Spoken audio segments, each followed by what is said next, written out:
राम राम दोस्तों, मैं मनीष कुमार ग्रेड आप सभी का हमारे YouTube channel V2 smart classes में तहे दिल से आपका स्वागत करता हूं।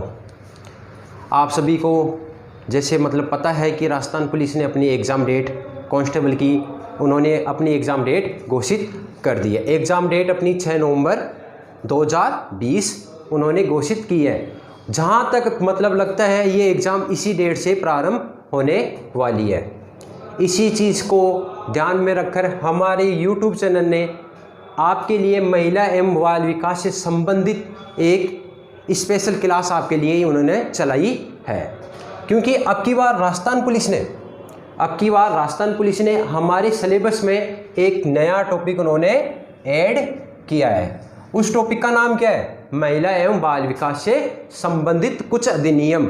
कहने का मतलब उन्होंने एक नया टॉपिक हमारे सिलेबस में उन्होंने ऐड किया है। इस सिलेबस के अंदर आपको सबसे पहले ये पता होना चाहिए कि टोटल हमारे कितने पर्सन आने वाले हैं इस एग्ज़ाम में। तो आपको मैं पहले ही बता दूं कि हमारे टोटल पर्सन आएंगे इस एग्ज़ाम में 10 पर्सन आएंगे आपके इस एग्ज़ाम में। उन 10 पर्सनों की अंक है हमारे वो है 5। कहने का मतलब 5 अंक उन्होंने नए ऐड किए हैं। तो ये 5 अंक का मतलब हमारी महिला एवं बाल विकास से संबंधित कुछ अधिनियम हैं, उन अधिनियम में से आएंगे। तो 5 अधिनियम जहाँ तक राजस्थान पुलिस ने अपने सिलेबस के अंदर उन्होंने ऐड किया है वो 5 अधिनियम ये हैं हमारे। जिसमें पहला अधिनियम दहेज निरोधक अधिनियम 1961।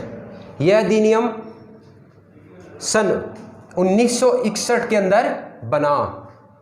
दूसरा अधिनियम उन्होंने यह बनाया घरेलू हिंसा अधिनियम 2005 में। उन्होंने यह अधिनियम 2005 में उन्होंने महिलाओं से संबंधित घरेलू हिंसा से अधिनियम उन्होंने बनाया। तीसरा अधिनियम है अनैतिक व्यापार अधिनियम 1956।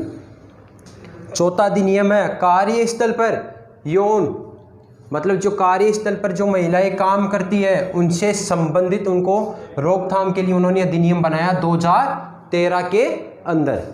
5वां अधिनियम उन्होंने बनाया बाल विवाह रोकथाम अधिनियम 2006 के अंदर उन्होंने यह अधिनियम बनाया। ये पांचों के पांचों अधिनियम महिलाओं से संबंधित या महिलाओं के अधिकारों को बचाने या उनकी सुरक्षा करने के लिए 5 अधिनियम इन्होंने बनाए। 2 अधिनियम उन्होंने बालकों के लिए बनाए हैं, जो हम अलग से उन दोनों को बाद में लेंगे। तो इस महिला एवं बाल विकास से संबंधित अधिनियम में हमारा जो पहला टॉपिक होगा वो होगा दहेज निरोधक अधिनियम 1961। देखिए ये जो पहला अधिनियम है दहेज निरोधक अधिनियम 1961। ये जो जितने भी मैं 5 अधिनियम आपको पढ़ाने वाला हूँ उनमें से पहला अधिनियम हमारा ये है।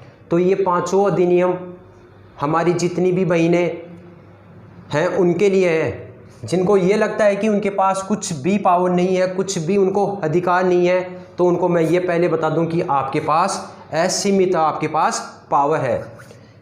किस हिसाब से? अगर आप से कोई दहेज मांगता है या उसकी डिमांड करता है तो आप उस पर किस हिसाब से कानूनी कार्रवाई कर सकते हो। और ये जो जितने भी भाई सपना देख रहे हैं ना कि मेरे को मेरी शादी के अंदर इतना दहेज लेना है, मेरे को एक 4 व्हीलर लेनी है, तो भाई उनको लिए मैं बता दूं अगर आप गलती से भी कभी ये डिमांड मत कर लेना। क्योंकि आपको जब ये आप पूरा अधिनियम पढ़ने वाले हो ना, जब आपको इस पूरे अधिनियम आपको पता लग जाएगा कि आपको कितनी सज़ा हो सकती है और आपको कितना जुर्माना लग सकता है, और हमारी जितनी भी बहनें हैं, जितनी भी महिलाएं हैं, उनको कितना अधिकार या उनके पास कितना पावर है। तो मैं पहले बात करता हूं दहेज की। ये दहेज अधिनियम बना क्यों भाई? इस पर सरकार ने इस अधिनियम को बनाया क्यों? इसके पीछे बहुत बड़ा कारण था। पहले आज के कम से कम 50 या 60 साल पहले जब कोई पिता अपनी बेटी की शादी करता था तो वो उसे कुछ उपहार देता था कि मेरी बेटी की शादी हो रही है तो ये भाई नए घर में जा रही है, तो नए घर में इसको किसी भी चीज़ की कमी ना हो। भाई उसको वो अपने सामर्थ्य के अनुसार कुछ ना कुछ उसको देता था कि वो अपने नए घर में जा रही है, एक दूसरे घर में जा रही है, तो वहाँ उसे किसी भी सामान की या किसी भी चीज़ की इसको कमी ना हो। तो वो उसको मतलब उस अपनी बेटी की सुरक्षा के लिए या उसकी कोई भी मतलब उसको कोई भी कमी महसूस ना हो उसके लिए उसको वो कुछ ना कुछ दे दिया करता था। लेकिन धीरे धीरे समय बदलता गया और वो जो सामान एक पिता अपनी लड़की को या अपनी बेटी को दे रहा था तो उसको लेके लोगों के मन में लालच पैदा हो गया। लालच पैदा क्यों हो गया? भाई एक लड़का जो भी अगर कोई भी सरकारी नौकरी लग जाता था तो वो यही सोचता कि अब तो भाई मैं सरकारी नौकरी लग गया तो मेरे को सारा का सारा है ना, पूरा का पूरा सामान दहेज मेरे को लड़की के पिता से ही वसूल करना है। भाई जितनी मैंने अपनी पढ़ाई में जितने पैसे लगाए हैं या जो भी मैंने इन्वेस्ट किया है वो मेरे को सारा का सारा अपना लड़की के पिता से ही वसूल करने हैं।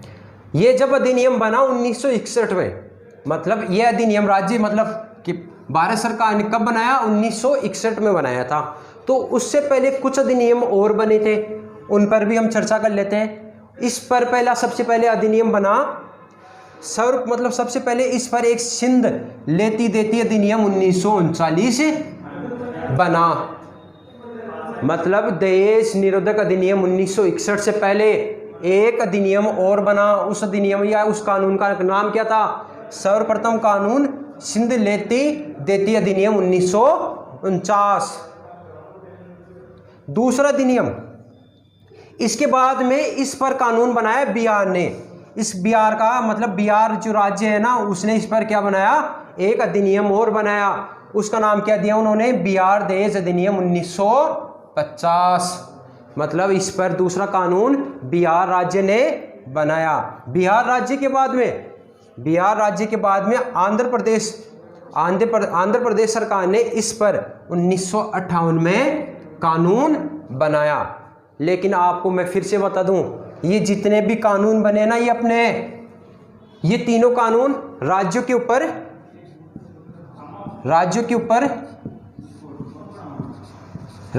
ही लागू थे। मतलब ये जो दोनों के दोनों जो कानून है ना वो बिहार और आंध्र प्रदेश राज्य के ऊपर ही लागू थे, पूरे देश के अंदर लागू नहीं हुए। फिर भारत सरकार ने इस पर एक अधिनियम मतलब इस पर पूरा का पूरा एक कानून बनाया, 1961 में बनाया।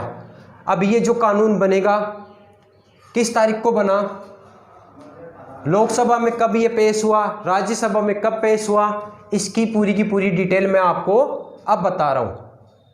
देखिए तो भाई इसमें हुआ क्या, मतलब भारत सरकार ने इस दहेज निरोधक अधिनियम 1961 को लागू करने से पहले इस अधिनियम को 24 अप्रैल 1959 को लोकसभा में इन्होंने ये पूरा का पूरा अधिनियम किस में पेश किया? लोकसभा में उन्होंने पेश किया। जब ये पूरा का पूरा अधिनियम, कौन सा अधिनियम? दहेज निरोधक अधिनियम लोकसभा में पेश किया गया तो वहाँ से इस अधिनियम को उन्होंने एक संयुक्त कमेटी के पास इस अधिनियम को भेज दिया।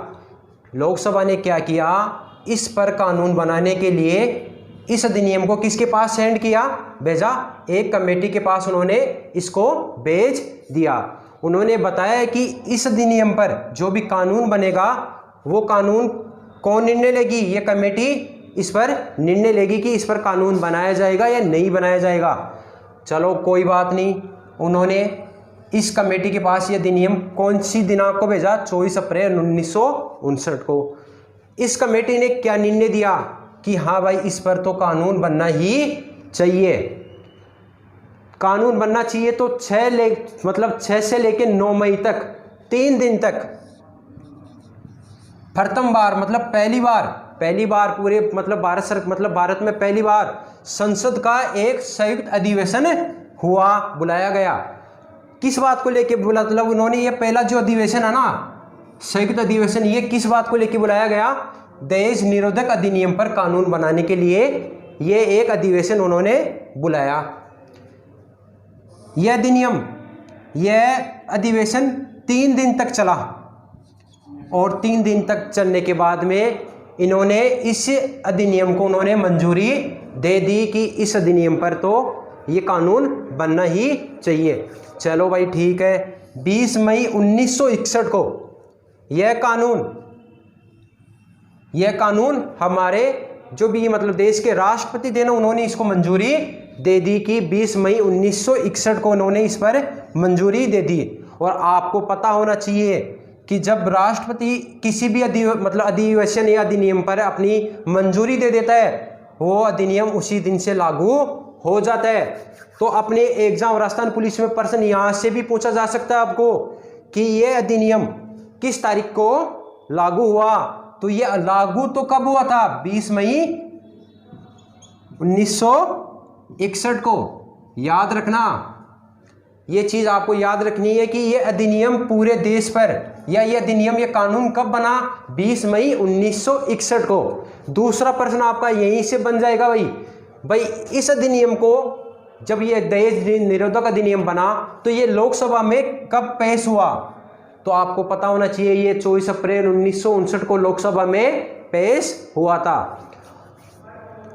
यह जो मतलब 6 से लेकर 9 मई 1961 तक मतलब देश के पूरी संसद में संसद में पहला अधिवेशन हुआ।